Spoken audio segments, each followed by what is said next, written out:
പൊതുജനങ്ങളുടെ അറിയാനുള്ള അവകാശം വിവരാവകാശത്തിൽ വീഴ്ച വരുത്തിയാൽ ഇനി വിവരമറിയും. ഗവൺമെന്റ് ഓഫീസുകളിലെയും മറ്റു വിവരങ്ങൾ പൊതുജനങ്ങൾക്ക് അറിയാനും ഇതു സംബന്ധിച്ച സംശയങ്ങൾക്കും മറുപടി ലഭിക്കുന്നതിനുമുള്ള ഒരു ഉപാധിയാണ് വിവരാവകാശ നിയമം. ഇങ്ങനെ ലഭിക്കുന്ന പരാതികളിൽ 30 ദിവസത്തിനുള്ളിൽ മറുപടി നൽകേണ്ടതുണ്ട്.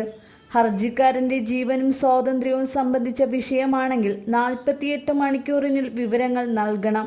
പൗരന്മാർക്ക് മിനിമം സഹായം ആവശ്യമായി വരുന്നതിന് എല്ലാ പൊതു അധികാരികളും തങ്ങളുടെ രേഖകൾ വ്യാപകമാക്കുന്നതിനും ചില വിഭാഗങ്ങളുടെ വിവരങ്ങൾ മുൻകൂട്ടി പ്രസിദ്ധീകരിക്കുന്നതിനും ഈ നിയമങ്ങൾ വ്യവസ്ഥയുണ്ട്.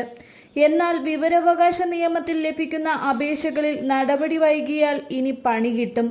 വിവരാവകാശ നിയമം നടപ്പാക്കുന്നതിൽ വീഴ്ച വരുത്തുന്ന ഉദ്യോഗസ്ഥരെ പിടികൂടാൻ സർക്കാർ ഓഫീസുകളിൽ മിന്നൽ പരിശോധനയ്ക്ക് വിവരാവകാശ കമ്മീഷൻ. വിവരാവകാശ നിയമപ്രകാരമുള്ള അപേക്ഷകൾ പരിഗണിക്കുന്നതിൽ സർക്കാർ ഉദ്യോഗസ്ഥർ വീഴ്ച വരുത്തുന്നു എന്ന വിലയിരുത്തലിലാണ് തീരുമാനം. വിവരാവകാശ നിയമപ്രകാരമുള്ള അപേക്ഷകൾക്ക് മറുപടി നൽകുന്നതിൽ സർക്കാർ ഉദ്യോഗസ്ഥർ വീഴ്ച വരുത്തുന്നു എന്ന വിമർശനം നിലനിൽക്കെയാണ് ഇക്കാര്യത്തിൽ കൂടുതൽ നടപടികൾക്കുള്ള വിവരാവകാശ കമ്മീഷന്റെ നീക്കം.